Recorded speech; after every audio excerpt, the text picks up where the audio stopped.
Oo, kasi sustainability issue eh, no? This is the other alternative, no? Meron po tayong ayuda na binibigay ho natin ngayon, no? This is a whole of government approach, no? Uh, Binibigyan natin ayuda, may subsidy tayo ilalabas, no? Sana po alam natin, bukas makalawa, tapos na to eh, no? But it's something all of us are not sure how long this will take. So that adds to the complication of the problem. But it's a whole of government approach. If we can bring down other cost centers, we're working on the excise tax being reviewed, no?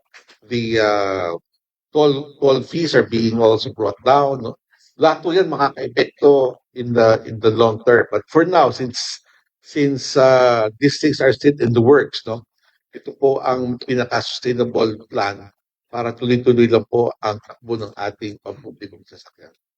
And as you note, we have not increased it more than the increase of minimum wage. Halos sinabayan lang ng dati yan.